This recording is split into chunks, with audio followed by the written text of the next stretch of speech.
Pool. Dialogue pour le temps présent et pour les temps futurs. Une émission de Marc Wielinski, tous les dimanches de 13h à 14h sur RCJ. Où va notre monde? Comment mieux le comprendre? Que puis-je faire pour l'améliorer? Que m'est-il permis d'espérer? Une émission proposée avec la Fondation du judaïsme français. 01 53 59 47 47. Aujourd'hui dans Pile Pool, le bonheur totalitaire avec Bernard Brunto.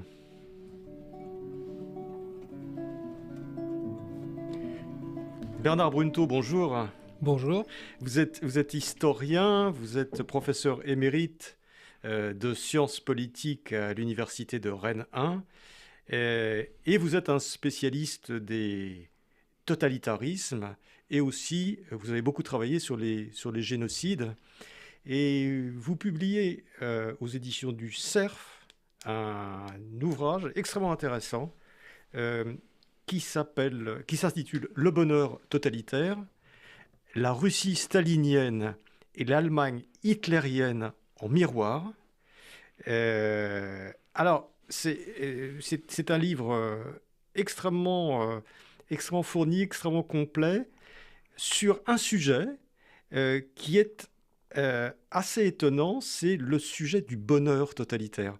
C'est-à-dire que dans votre livre, où vous mettez donc face à face en miroir, où vous comparez terme à terme d'une certaine façon, le totalitarisme soviétique et le totalitarisme nazi, vous mettez bien en évidence qu'il y a eu dans ces deux systèmes une vraie recherche du bonheur pour le peuple, une vraie idéologie du bonheur. Oui. Alors, nous sommes effectivement habitués à évaluer, à juger, à penser ces régimes à partir d'un autre paradigme qui est celui de la terreur, qui a été amplement décrit, démontré par des ouvrages aussi marquants que ceux d'Hannah Arendt, par exemple, ou des historiographies par la suite, par le témoignage aussi des survivants, la littérature des exilés, etc. Donc tout ça, c'est une réalité profonde. Ces régimes sont effectivement des régimes terroristes d'abord, c'est leur essence, comme disait Hannah Arendt, justement. Mais il y a un autre volet que j'ai voulu mettre en valeur, un autre angle d'attaque, dans la mesure où ces régimes s'assoient d'abord sur des idéologies qui, on l'oublie souvent, à côté de leur violence, eh bien, promettent un monde meilleur, promettent une ère de félicité, un millénium, lorsque l'histoire s'achèvera. Sortie de l'histoire, fin de l'histoire, où la classe élue ou la race élue eh bien, vivra dans la paix éternelle, en quelque sorte.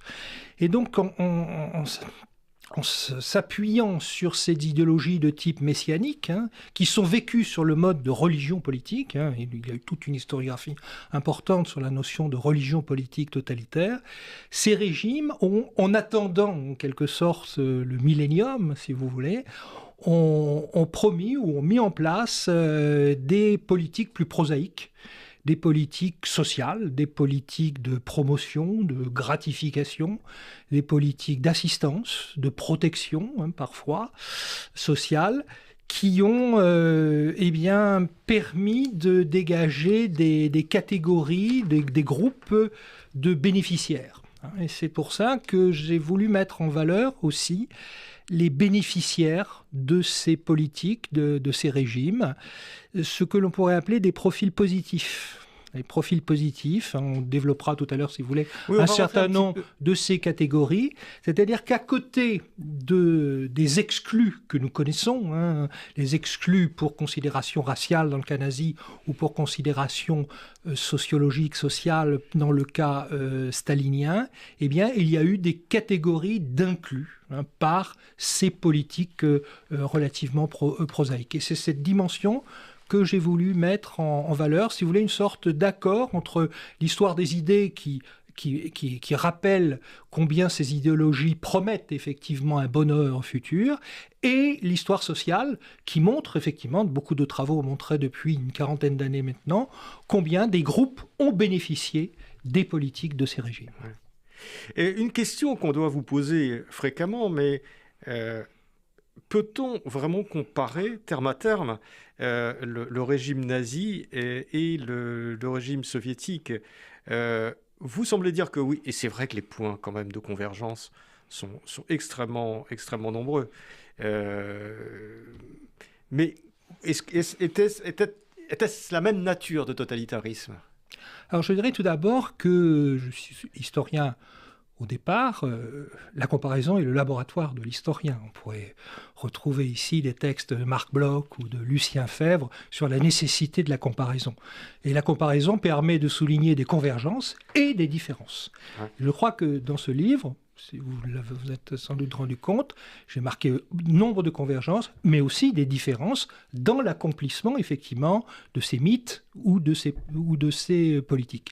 Alors, c'est un vieux débat, effectivement, à la question de la comparaison à l'intérieur de la catégorie du totalitarisme, et spécifiquement en France, où il y a eu de nombreuses polémiques liées, effectivement, à cette comparaison. Alors, je ne vais pas revenir sur cet immense sujet, mais je dirais que, pour clarifier, on a souvent accusé l'idée de cette comparaison terme à terme entre stalinisme et nazisme, le contexte de la guerre froide ou les idéologies de la guerre froide qui servaient à délégitimer effectivement l'ennemi soviétique. En fait, rien n'est plus faux puisque j'ai consacré un livre à ce sujet. Dès l'entre-deux-guerres, la comparaison terme à terme était de mise au moment même du premier développement de ces régimes, et elle était le fait de libéraux, de chrétiens, mais aussi de sociodémocrates et aussi de marxistes critiques, de libertaires. Donc il y a effectivement une vieille habitude de comparaison, mais pour souligner aussi des différences. Alors effectivement, on peut raisonner en disant, est-ce qu'il y a une différence de nature entre notamment la violence de ce régime? Est-ce que la violence à l'égard des Juifs et le génocide, la Shoah, peut-être comparable à ce qui s'est passé au sein du Goulag? J'accepte tout à fait ces interrogations quant à la nature de cette violence. Il y avait aussi une violence à l'égard des Juifs. Oui, il y en a eu, mais peut-être pas exactement de même nature au niveau génocidaire. C'est pour ça que j'ai toujours fait la différence entre une violence concentrationnaire et une violence génocidaire à l'intérieur de ce livre. Mais mon objet était ailleurs. Ici, il était dans le fait que ces régimes ont su et voulu mobiliser leur société de façon étonnamment convergente quand même. Alors, comment expliquez-vous, Bernard Brunto, que ces deux régimes, le régime de la Russie stalinienne et le régime de l'Allemagne hitlérienne, se ressemblent par tant d'aspects et sont pourtant radicalement antagonistes? Alors, ils se ressemblent par beaucoup d'aspects parce que, je le rappelle, ils ont un ennemi commun. Ils ont un ennemi commun qui est le monde libéral, qui est le monde de la démocratie libérale, qui est le libéralisme sous toutes ses formes, tel qu'il s'est institué et développé depuis le 19e siècle. Mais ils sont antagonistes parce qu'ils se réfèrent à des notions, des paradigmes différents et à des explications de l'histoire différentes. Alors, leur grand récit, si vous voulez, leur narratif est comparable dans sa structure, mais il est différent dans ses modalités. C'est-à-dire que le moteur de l'histoire, la lutte des classes dans le cas du communisme et du communisme soviétique, et la lutte des races dans le cas nazi. Le péché originel est différent, c'est le métissage racial dans un cas, c'est l'aliénation capitaliste dans l'autre, et l'ennemi le plus visible est le juif pour le nazi et le bourgeois ou le koulak pour le stalinisme. C'est-à-dire que nous avons effectivement des modalités différentes, mais le narratif est profondément similaire. C'est-à-dire on a identifié le péché originel, on a mis en place une structure dualiste de nature eschatologique tout au long de l'histoire entre classe, race élue d'un côté, ennemi éternel de l'autre. On a une sorte de transition apocalyptique, la révolution d'un côté, la guerre de l'autre, et un millénium. Alors là aussi, de paix et de félicité, un avenir, une fin de l'histoire radieuse. Ce que vous appelez le millénium, c'est une espèce de... l'avenir radieux, l'aboutissement, la fin de l'histoire, la fin des conflits, et l'avènement d'un côté d'une société sans classe et sans État. le mythe de la société sans État proposé par Lénine, et de l'autre côté, la société, la communauté raciale pure et homogène. Ouais. Donc on a le même narratif, mais avec, vous voyez, des présupposés différents, et évidemment des ancrages philosophiques ou idéaux totalement différents, bien sûr. Alors, on va rentrer un petit peu dans les différents aspects de ce bonheur totalitaire en Allemagne et en Russie pendant cette période. Et vous dites et vous montrez de façon très nette qu'un régime totalitaire ne peut pas se maintenir seul par l'exercice de la terreur.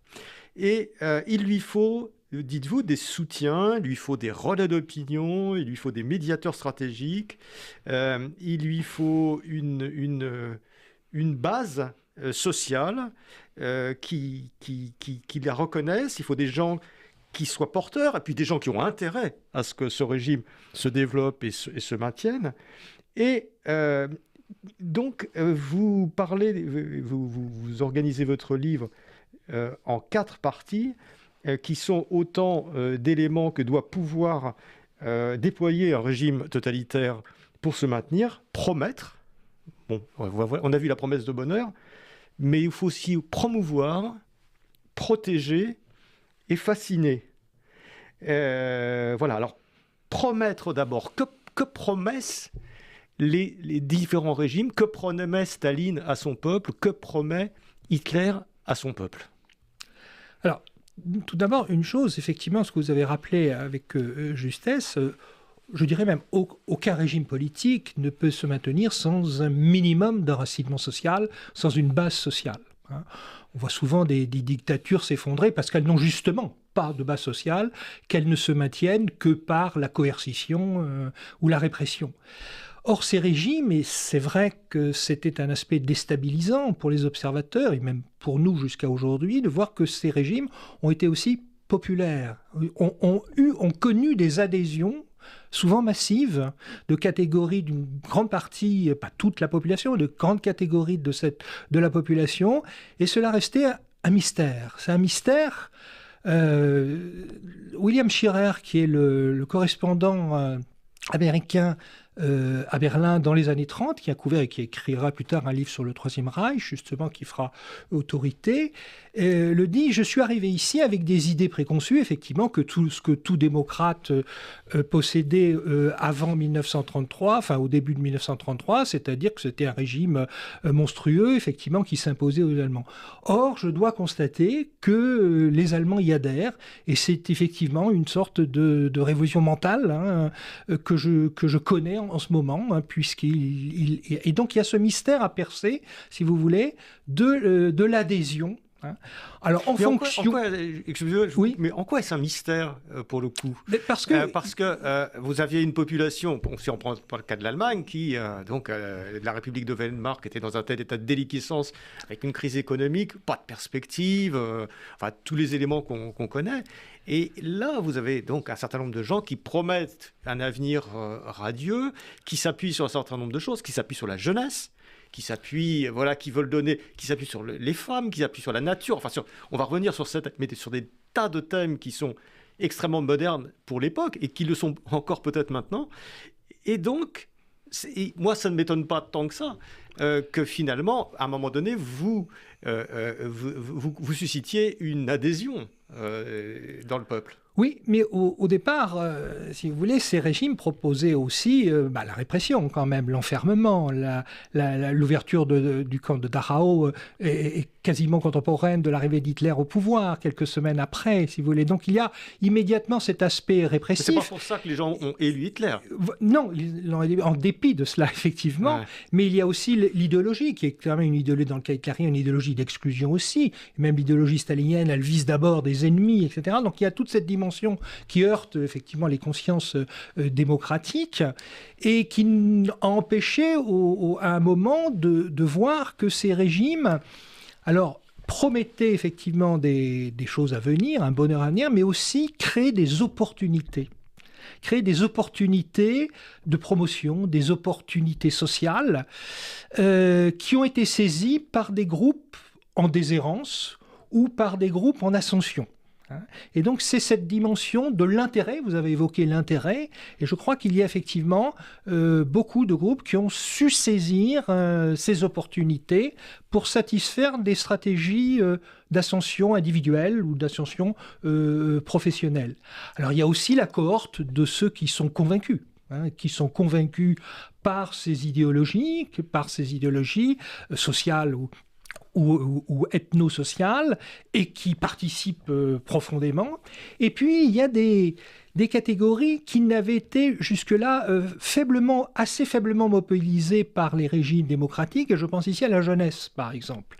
La grande habileté de ces régimes, c'est d'avoir compris que la jeunesse était pas seulement une affaire générationnelle, mais aussi une catégorie sociale. Une catégorie sociale qui aspirait à des formes d'autonomie, notamment les adolescents, les gens de... Ça, les deux régimes. Les deux régimes. Voilà, se sont appuyés sur la jeunesse, ont valorisé la jeunesse, avec les jeunesses hitlériennes d'un côté et les Komsomol de l'autre, effectivement, à qui on a accordé des formes d'autonomie théorique, mais aussi pratique à l'intérieur des cadres du parti, en leur donnant des tâches spécifiques à réaliser, de contrôle, de mobilisation, voire de coercition parfois. Et cette autonomie était une attente profonde. Cette quête d'autonomie est une attente profonde des catégories de jeunesse. Alors on en voyait certaines bribes dans les régimes démocratiques. Le scoutisme, par exemple, avait répondu à cela, mais c'était très embryonnaire par rapport à la mobilisation massive qu'ont pu réaliser ces régimes totalitaires en comblant ces attentes d'autonomie que réclamait la jeunesse à ce moment-là. Une jeunesse qui était souvent en déshérence, dans le cas allemand, effectivement, du fait de la grande crise morale des années 20, postérieure à la défaite de 1918 et à la crise, effectivement, de 1929. Donc je crois qu'il y a cette dimension-là, il y a la promesse d'un monde meilleur, et il y a aussi la création d'opportunités, et la création, je dirais aussi, de sociabilité nouvelle, parce qu'un régime totalitaire, vous le savez, c'est la création de multiples structures d'encadrement de la société. Les organisations satellites des partis communistes ou du parti nazi sont multiples. Et donc, il a fallu créer des postes, tout simplement, pour meubler ces structures d'encadrement. Et dans ces structures, il y a une sociabilité nouvelle qui s'est instaurée, où des gens se sont accomplis, ont trouvé une importance sociale. Vous donnez beaucoup d'exemples dans les deux camps, j'allais dire, de personnes qui se sont accomplies personnellement, qui ont été en pleine croissance personnelle à l'intérieur de ces régimes, qui se sont appuyés sur les régimes. Tout à fait. Ouais. Et dans quelle mesure on n'apprivoise pas l'idéologie, on l'apprend dans la langue bolchevique ou la langue nazie, pour mieux s'accomplir dans ces structures-là et négocier avec le régime et y trouver son compte en réalisant son petit bonheur individuel. Ça a été particulièrement bien montré par la sociologie historique qui étudie le cas soviétique, notamment comment des ouvriers, des stakhanovistes, des techniciens, des ingénieurs, ont su réaliser leur percée sociale, en quelque sorte, en apprenant et en intégrant, en quelque sorte, l'idéologie du régime. Et alors, une des choses qui est très frappante dans votre livre, Bernard Brunto, Le bonheur totalitaire, c'est le fait que ces deux régimes, ces deux systèmes reposent sur des grands récits. Les deux grands récits sont différents, mais c'est deux grands récits qui donnent une clé de compréhension de l'histoire, du présent, de l'avenir, et qui prescrivent un remède définitif qui va débarrasser la société du problème qui la ronge. Donc, d'un côté, vous l'avez dit, c'est le capitalisme, de l'autre, c'est les mélanges raciaux, etc. Et c'est une théorie raciale ou une théorie de classe. Et on est frappé quand même de la simplicité de ces explications. Et puis, quand on regarde un petit peu les idéologies qui font florès à notre époque, on est frappé aussi de la simplicité. Et on se dit finalement, la simplicité n'est pas forcément un gage de non-réussite. Plus c'est simple, plus c'est gros, plus ça passe, d'une certaine façon. Alors, ces idéologies qui, comme je disais tout à l'heure, sont vécues sur le mode religieux, sur le mode de religion politique, proposent un savoir total, en fait, qui explique l'histoire et qui explique toutes les crises de l'histoire, passée et présente. Et c'est ce qu'on peut appeler une gnose, un savoir total, explicatif. Et avec un savoir qui est vécu sur un principe explicatif, effectivement, la lutte des classes ou la lutte des races est le moteur de l'histoire, mais sur un principe normatif aussi, où il s'agit de désigner le mal, le péché originel. Donc ce sont des modèles, si vous voulez, d'explication totaux qui fonctionnent sur le mythe du complot aussi. Vous parlez tout à l'heure, à l'instant, de notre société d'aujourd'hui, le complotisme affleure. Si vous allez sur les réseaux sociaux, il est permanent. Si vous voulez, aujourd'hui, c'est une idéologie souterraine. Et ces idéologies totalitaires sont marquées d'abord par le mythe du complot, de l'ennemi caché éternel à travers l'histoire et dans le présent, la quête du saboteur en Union soviétique, la quête des enjuivés, si vous voulez, dans l'Allemagne nazie. Vous avez là une idéologie de nature complotiste qui est effectivement monocausale, c'est la plus simple, l'explication de l'inexplicable par un élément caché, par un ennemi caché, et qui survit aujourd'hui comme on le sait. Mais c'est surtout, ça donne un remède très simple. C'est-à-dire que d'un côté, en Allemagne, vous éliminez les Juifs, et puis les Tziganes et d'autres, etc. En URSS, vous éliminez les kulaks, et vous faites en sorte que tous les patrons, etc. Puis après, les défenseurs du capitalisme. Et vous avez la solution de purification de la société. C'est ça la promesse. C'est un monde pur de ces méchants, en fait. Et c'est surtout la promesse d'un monde sans conflit. Et c'est l'une des grandes aspirations de l'humanité, c'est de mettre fin au conflit, quel qu'il soit. Conflit national, conflit social, de toute nature. Et mettre fin au conflit, c'est une grande aspiration aussi, d'une certaine façon, de la démocratie, depuis le XVIIIe siècle, depuis le siècle des Lumières. Et c'est d'une certaine façon, ces régimes prennent en charge aussi cette aspiration-là. Nous allons mettre fin au conflit, après une période difficile, un combat, une lutte finale, effectivement, et ensuite, après, la société parfaite adviendra. Nous sommes dans l'utopie. Ces régimes sont aussi des régimes d'utopie, et l'utopie a fait florès depuis 2 siècles maintenant. Alors, en parlant d'utopie, il y a une catégorie sociale ou ethnique qui a beaucoup soutenu les bolcheviks au départ, ça, on le voit bien dans votre livre, c'est les Juifs en Union soviétique. Évidemment, c'est le cas contraire en Allemagne, mais en Union soviétique, avec notamment autour de Lénine, Zinoviev, Kamenev, Trotsky, tous ces gens qui ont été éliminés après par Trotsky. Alors, comment on explique? Est-ce que les Juifs, d'une certaine façon, font partie de ces gens qui se sont appropriés l'idéologie bolchevique pour développer quelque chose qui était, disons, une volonté de vivre mieux ou simplement de s'accomplir, ou alors est-ce que c'était une passion millénariste, comme vous dites, qui était incluse dans le judaïsme? Alors, sans s'appesantir outre mesure sur effectivement les dispositifs millénaristes ou messianiques qui peut exister effectivement dans la culture juive, surtout d'Europe centrale ou d'Europe orientale, il faut voir aussi la situation objective des communautés juives en Russie, notamment, ou dans les pays d'Europe orientale à la fin du 19e ou au début du 20e siècle, qui est une situation difficile, effectivement marquée par la discrimination, l'antisémitisme, etc. Et il n'y avait que 3 solutions qui s'offraient aux communautés juives, je le rappelle, au début du XXe siècle. C'était la solution 1 de l'assimilation. Mais l'affaire Dreyfus avait démontré que même dans les régimes démocratiques, elle pouvait être difficile, totale. Deuxièmement, la solution du sionisme naissant restait très hypothétique à ce moment-là. Et donc il y avait une 3e solution, c'était de changer la société sur un mode socialiste, d'abord, pour accéder à une véritable égalité, justement, avec les autres citoyens, avec les autres natifs des pays. Et d'où la propension, effectivement, surtout de la jeunesse des communautés juives d'Europe centrale et orientale, de s'orienter vers des mouvements socialistes, puis vers le communisme et le bolchevisme, dans la mesure où ils promettaient, justement, cette égalité dans le cadre d'une idéologie universaliste.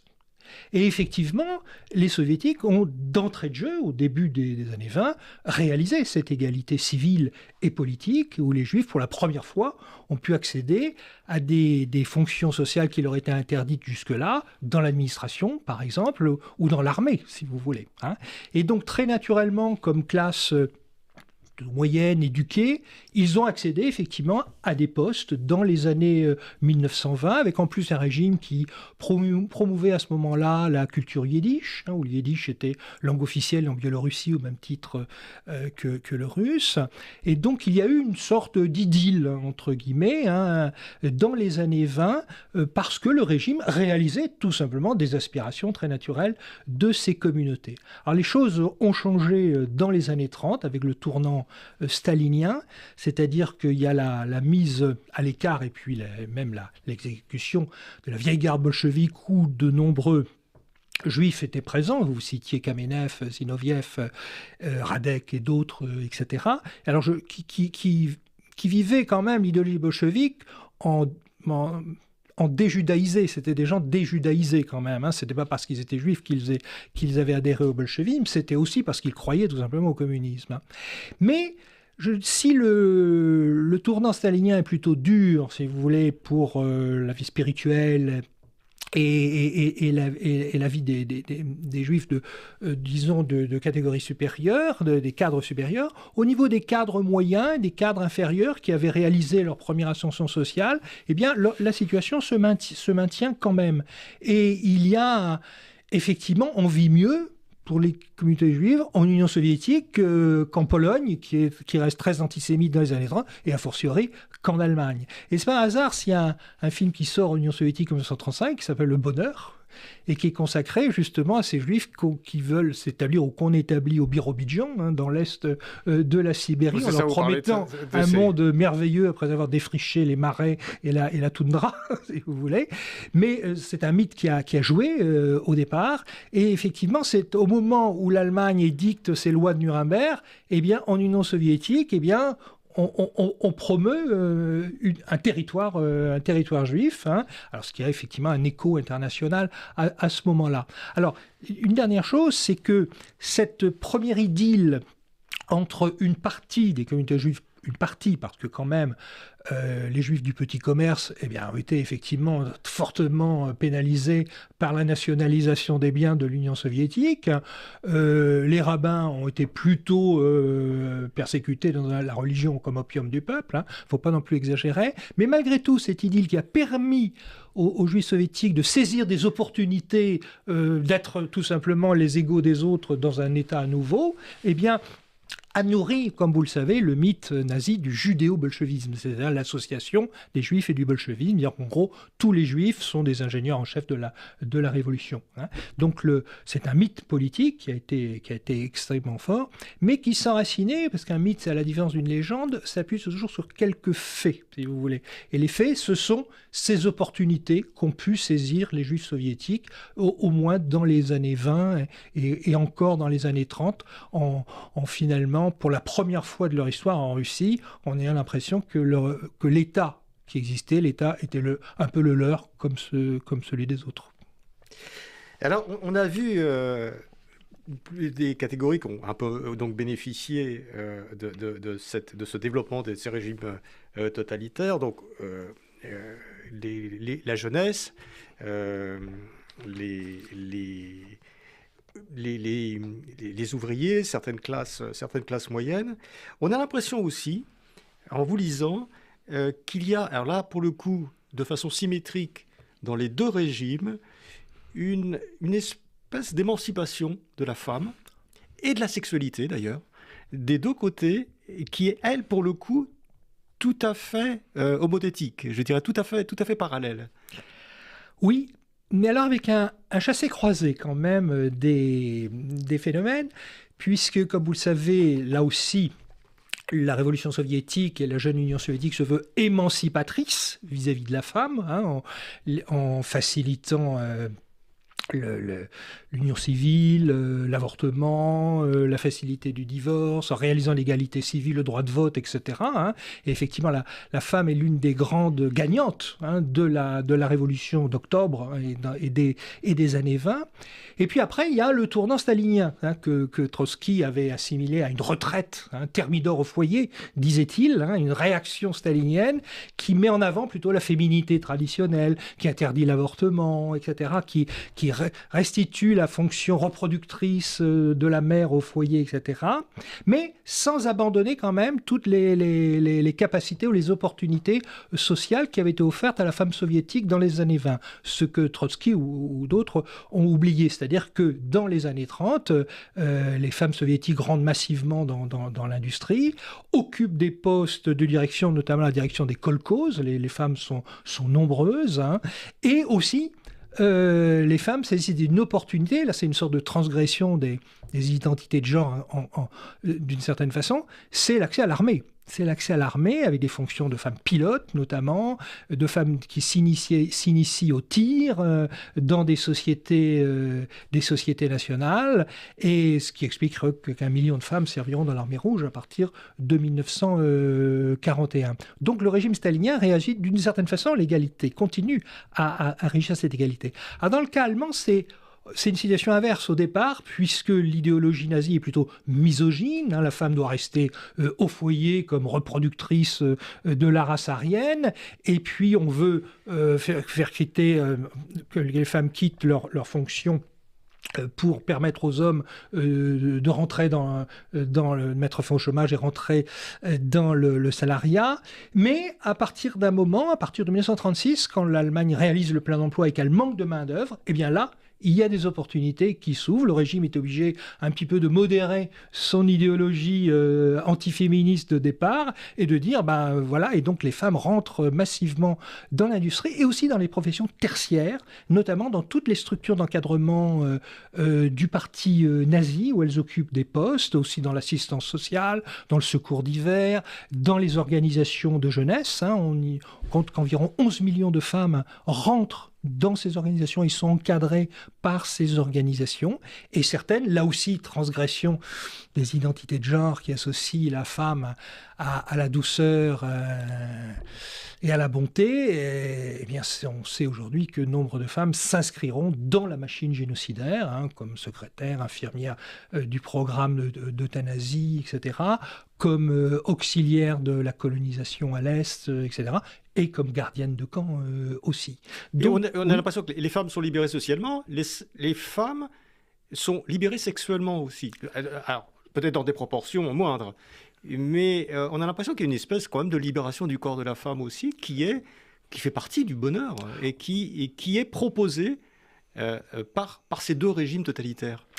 Alors, l'art ou le cinéma peut être un bon vecteur pour illustrer cela, effectivement, où ces régimes même montraient les corps harmonieux, montraient les corps dans l'exercice sportif notamment, et la femme n'échappe pas effectivement à ces représentations-là, où la nudité parfois s'impose, alors avec une certaine pudeur quand même du côté stalinien, c'est-à-dire toujours ce tournant culturel où il s'agit que la femme d'abord reproductrice, il ne faut pas qu'elle aille trop libertinée non plus, donc il y a une pudeur un peu moindre sans doute du côté allemand. Alors une anecdote que j'ai citée dans le livre, au congrès de Nuremberg, je ne sais plus si c'est en 1936 ou 1937, les jeunesses hitlériennes eh bien, sont mobilisées, sont convoquées, et plusieurs dizaines de milliers, etc. Et des sections féminines et des sections masculines. Qui ne sont pas loin l'une de l'autre. Ce qui doit se passer se passe. Résultat, des centaines et des centaines de membres des jeunesses hitlériennes féminines sont enceintes après le congrès de Nuremberg. Les parents, évidemment, sont indignés. Les prêtres, n'en parlons pas. Au contraire, le parti, c'est formidable, et il contribue à fortifier la race allemande. Donc effectivement, il y a une certaine une certaine marge de manœuvre, un certain espace, un espace qui est permis, effectivement, mais une c'est soumis quand même sexualité à l'État, à la nation, à la race. Tout à fait, voilà. évidemment. C'est-à-dire que c'est pas l'amour pour soi, c'est non, quand même, voilà, c'est pas la sexualité pour son voilà. propre plaisir. Mais il y a des espaces qui ont été, notamment dans le cadre des organisations de jeunesse, des espaces qui ont été ménagés qui n'existent pas vraiment au même moment dans des sociétés occidentales. Oui, parce que c'est ça qui est extraordinaire, c'est que ces deux régimes, que ce soit l'Union soviétique ou le régime hitlérien, objectivement, dans les années 30 ou dans les années 20 et dans les années 30, représentent, à tout point de vue, une certaine modernité, notamment pour les observateurs américains, anglais, français, etc. Oui. C'est les pays de la modernité, d'une certaine façon. Oui, il y a, alors, dans le cas soviétique, il y a un rapport à la modernité évident, puisque l'idéologie elle-même se fonde sur, effectivement, la modernité sociale, sur l'émancipation des hommes, sur l'industrialisation, etc. Alors, dans le cas nazi, il y a une modernité plus ambivalente dans la mesure où c'est, bien sûr, le régime est moderne, il promeut des politiques modernes, mais l'objectif idéologique final, c'est une société prémoderne, d'une certaine façon. On en parlera peut-être après.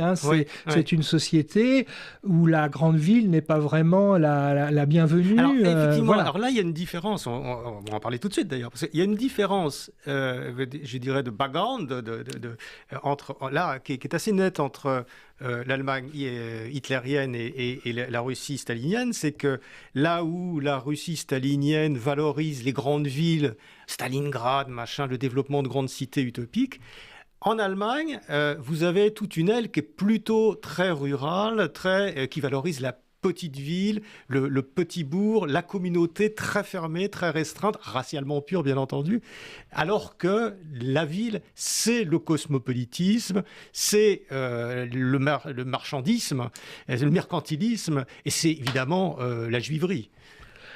Alors effectivement, dans l'utopie de la vie nouvelle qui est promue par ces régimes, il y a un antagonisme très très très clair, même si le narratif est le même. Nous nous dirigeons vers une vie nouvelle merveilleuse, mais le cadre de cette vie nouvelle est différent. Dans le cas soviétique, alors conformité avec l'idéologie productiviste, industrialiste, prônant l'ouvrier notamment comme classe élue, le prolétariat comme classe élue de l'histoire, le cadre de la vie nouvelle ne peut être que l'industrie, et donc que l'industrie dans un cadre urbanisé. Et donc le régime stalinien se veut le promoteur de cités nouvelles, de métropolis de la nouvelle Moscou, et aussi de toutes ces cités fondées sur l'acier, sur la sidérurgie, Magnétogorsk, qui est le grand mythe de la cité nouvelle en URSS. Vous avez cité Stalingrad, avec sa gigantesque usine de tracteurs, et cette ville magnifique qui était Stalingrad, ville nouvelle, toute blanche, le long de la Volga. Et donc il y a une idéalisation de la grande ville. Alors c'était un peu normal dans la mesure où, comme vous le savez, la collectivisation des campagnes a dirigé des flots de migrants vers les villes soviétiques dans les années 1930. Donc, c'était normal d'idéaliser aussi la ville, qui était le cadre de réception de tous ces flux migratoires. Donc, il y avait une sorte d'alliance entre l'idéologie et un certain pragmatisme, si vous voulez, qui était celui des réalités démographiques de l'Union soviétique des années 1930. Alors en Allemagne, on est dans un contexte tout à fait différent parce que le fondement de l'idéologie nazie, les racines intellectuelles de l'idéologie nazie sont à trouver dans ce qu'on appelle l'idéologie völkisch du 19e siècle, de la seconde moitié du 19e siècle. Völkisch, le peuple. Voilà. Mais le peuple dans le sens biologique du terme, le peuple race, c'est presque intraduisible en français. L'idéologie völkisch qui, dès le 19e siècle, prônait le Heimat, le petit terroir, le petit cadre humain, où l'homme s'accordait à la nature, à la forêt, dans un contexte tout à fait identitaire. Et cette idéologie du Heimat, de la nature préservée, a développé tout un discours anti-ville, urbaphobe, que le nazisme a récupéré. Hein, c'est, quand vous lisez Rosenberg, même Hitler, hein, c'est très clair que la grande ville, comme on l'avait dit, c'est le symbole du métissage, du cosmopolitisme, de la laideur, d'une certaine modernité uniformisante. Et il faudra casser un jour dans la société future avec ce modèle moderne, urbain, qui génère tant de parasitage, si vous voulez, tant de parasites tout simplement. Et donc il y a un idéal, alors dans la société future, de ce qui paraît fou par rapport aux logiques de l'Allemagne industrielle, de réagrarisation de l'Allemagne en contenant la croissance des villes et en favorisant des sortes de colonies rurales et aussi dans le futur des sortes de cités-jardins qui ne dépasseraient pas 20 000 habitants. Hein. C'est le modèle qu'on donne, qu'un certain nombre d'urbanistes, paysagistes donnent. Hein. Et évidemment, c'est difficile à réaliser en Allemagne, puisqu'on a déjà une société quand même urbaine et industrielle. Et donc, le cadre dans lequel cela pourra se réaliser, c'est à l'Est. C'est dans les territoires conquis de l'Est. Ah oui, c'est ça. Là où on aura une terre sans hommes. Là, on aura une terre sans hommes, puisque tous les hommes auront été déplacés ou exterminés. Et sur cette table rase, effectivement, on construira la société du futur fondée sur ces colonies rurales ou ces cités-jardins merveilleuses. Alors, Bernard Brunto, ces deux régimes, soviétiques et hitlériens et nazis, ne sont pas contre la société de consommation. Alors, c'est pas trop étonnant pour le régime nazi, même si, qui a lancé l'Allemagne dans une certaine modernité, avec un certain succès économique, il faut le dire, enfin vous nous direz.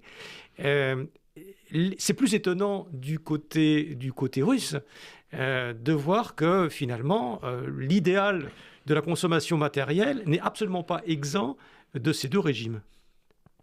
Non.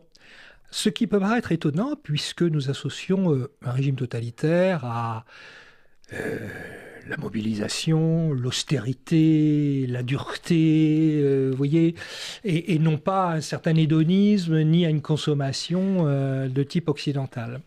Alors, là, je dirais que dans les deux cas, c'est une adaptation aussi aux circonstances. Hein. Ces régimes ont dû composer quand même avec la réalité. Alors dans le cas soviétique, il y a effectivement un idéal au tout début de la Révolution et de la jeune Union soviétique, un idéal d'austérité, hein, que ce soit au niveau de la mode, au niveau de la consommation, etc. Alors c'est le régime stalinien qui va provoquer ce tournant vers une ouverture vers une certaine consommation en termes matériels, si vous voulez, symbolique aussi, mais matériel aussi. Alors, qui reste limité, hein, que ce soit au niveau des biens alimentaires, des articles ménagers ou du vêtement et notamment de la mode féminine, mais qui va servir, alors auquel vont accéder les promus. Justement, les inclus, hein, c'est-à-dire la nomenclature oui, alors une nomenclature quand même élargie, c'est-à-dire ces ouvriers de choc ou les ouvriers stakhanovistes, hein, qui quand même, pour certains, gagnent 9 fois le salaire de leurs collègues, quand même ouvriers. Hein. Ce sont aussi les ingénieurs, hein, la vedette du régime. Ce sont les techniciens, bien sûr, ce qu'on appelle l'intelligentsia prolétarienne en Union soviétique. Ce sont aussi tous les petits promus du parti qui accèdent à des postes de responsabilité. Hein. C'est l'intelligentsia littéraire aussi. Bref, pour tout cela, il faut un peu les solidifier leur allégeance en leur permettant justement de consommer pour accéder à un statut visible. Hein, une certaine visibilité dans l'espace public par le vêtement et la consommation matérielle. Et elle n'est pas mineure. Hein. Un ouvrier comme Stakhanov, très connu, etc. Eh bien, vous lirez l'histoire de Stakhanov dans votre livre, qui est voilà, très tout à fait, et qui accède effectivement à un certain confort matériel. Mais il y a plein de petits Stakhanov comme ça en Union soviétique. Mais en Allemagne aussi, Hitler adorait les voitures, par exemple. Alors Hitler a un rapport très positif à la modernité, hein, au moins dans une première phase. base, et il est fasciné par les États-Unis. Le vrai modèle hitlérien, ce sont les États-Unis, leur puissance industrielle, leur puissance économique, et aussi leur capacité de production et leur capacité justement de répondre à des attentes de la société, et donc son idéal, c'est le Fordisme d'une certaine façon. Et c'est Ford, et on sait que Ford était en plus antisémite, et Ford était un admirateur de l'Allemagne nazie. Voilà. Hitler avait même la photo de Ford dans son bureau, donc il y avait une côtoie. Et donc il y a une fascination, et notamment pour l'équipement automobile américain, qui permet effectivement l'évasion en famille, qui permet de connaître le pays, donc de participer à l'homogénéité et à la circulation nationale en Allemagne, permise aussi par les autoroutes. Et donc il y a un mythe effectivement de l'automobile que devait réaliser effectivement l'ingénieur Porsche avec ces fameuses coccinelles, ces fameuses Volkswagen qui ne verront pas le jour. Qui n'ont pas eu le succès, enfin qui n'ont pas eu le destin non, alors, la guerre, brillant. La guerre sans doute a interrompu le processus, mais le pari était impossible en fait à tenir parce que l'épargne... Le pari, c'était chaque Allemand aura sa voiture. Voilà, mais malgré tout, une voiture, il faut l'entretenir. Il faut mettre de l'essence dedans. Et l'épargne des ménages populaires n'était pas suffisante pour répondre à cela, puisque l'État, par ailleurs, ponctionnait cette épargne pour les dépenses d'armement. Ça faisait partie du bonheur promis. Voilà, c'est-à-dire qu'on ne consommait pas dans l'immédiat, mais on consommait des promesses à venir. Et une fois que la guerre serait gagnée, une fois que l'ennemi serait abattu, là, effectivement, vous accéderez à tous ces biens matériels. Alors, Bernard Brunto, on s'achemine doucement vers la fin de notre émission. Alors, il y a des tas de sujets qu'on n'a pas évoqués, mais je laisse les auditeurs et spectateurs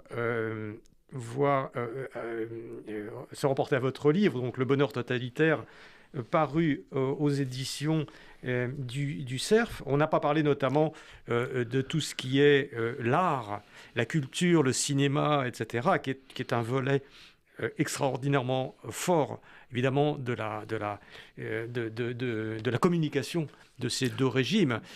Mais il y a un point quand même je voudrais arriver à un point qui est plus actuel, et là, c'est l'acuité visuelle, si je puis dire, de l'historien qui m'intéresse. Il y a à notre époque un certain nombre de systèmes qui ressemblent beaucoup à ces systèmes-là. Alors, on a parlé évidemment du complotisme, mais des systèmes, des régimes politiques, des idéologies qui ont la société libérale et ses dérives comme ennemis. Il y en a beaucoup. Il y a, l'islamisme, par exemple. Et derrière, on retrouve, et il y a une clé de lecture dans votre livre qui est assez intéressante, qui est même très, très intéressante pour analyser la situation actuelle. C'est vos 4 termes, promettre, promouvoir, protéger, fasciner. Et on voit bien que ces systèmes idéologiques promettent, bien évidemment, mais aussi cherchent à protéger les plus faibles, cherchent à fasciner, etc. On a l'impression que c'est le même mécanisme qui est à l'œuvre, avec aussi des réponses simples et un récit très simple, de l'histoire. Oui, alors vous avez cité l'islamisme politique qu'on dit radical. Il ne faut pas oublier que l'islamisme politique est né à l'époque totalitaire. Les frères musulmans naissent en 1928, et finalement la vulgate idéologique de ce qu'on appelle l'islamisme politique aujourd'hui est née dans ce cadre-là. Et il est tout à fait... des relations avec le nazisme d'ailleurs, non négligeable. Tout à fait, non négligeable, loin de là, non négligeable.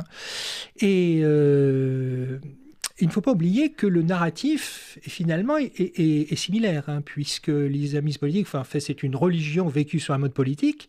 Les totalitarismes, c'est un peu une idéologie vécue sur le mode religieux. C'est-à-dire qu'il y a des correspondances entre les deux, mais le narratif est le même. Si vous voyez les écrits de Saïd Qutb, le grand théoricien de l'islamisme politique dans les années 40, c'est de promettre effectivement un paradis sur Terre à venir une fois que les ennemis, les mécréants auront quitté justement la surface de la Terre. Donc il y a effectivement un narratif de même nature, mais à des niveaux bien inférieurs de radicalité, on peut trouver dans nos sociétés aussi des narratifs, des grands récits, comme l'on dit, qui promettent effectivement une société meilleure ou une planète plus propre ou une Europe plus homogène, effectivement, une fois que l'on sera débarrassé effectivement d'un certain nombre de tares, de parasitisme, etc. Finalement, c'est une tentation permanente. C'est une tentation de simplifier les récits. Une tentation permanente, je crois, parce que la notion de bonheur, la promesse de bonheur est inscrite quand même dans les sociétés depuis le siècle des Lumières, depuis la Révolution française ou depuis la Révolution américaine. Il y a une promesse quand même de bonheur qui structure toutes nos sociétés. Et donc, il peut se réinventer les formes de bonheur, et il y a des injonctions au bonheur, il y a une volonté de réaliser l'utopie un jour, ailleurs, demain, etc. Alors là, nous avons eu affaire avec ces régimes de forme absolument radicale et terrifiante de l'utopie, mais ces grands récits existent toujours, je crois, c'est-à-dire d'une communauté sans conflit, fusionnelle, vous voyez. Je crois que c'est inhérent à la nature humaine, et ces régimes ont su, dans des circonstances particulières, la Révolution, les crises des années 30, la guerre, etc., ont su répondre en partie à des attentes profondes des sociétés, ce qui ont expliqué leur succès en un temps, aussi étonnant que cela puisse nous paraître, puisqu'on connaît à côté l'espace de violence qu'ils dégageaient en même temps. Bernard Brunto, merci beaucoup. Je rappelle votre livre, donc Le bonheur totalitaire, aux éditions du Cerf. Merci d'être venu à Pile Poule. Merci à vous. C'était Pile Poule, une émission de Marc Wielinski, que vous pouvez retrouver en podcast sur le site de Radio RCJ et sur les différentes plateformes, ainsi que sur YouTube. À dimanche prochain, 13h. Une émission proposée avec la Fondation du judaïsme français. 01 53 59 47 47.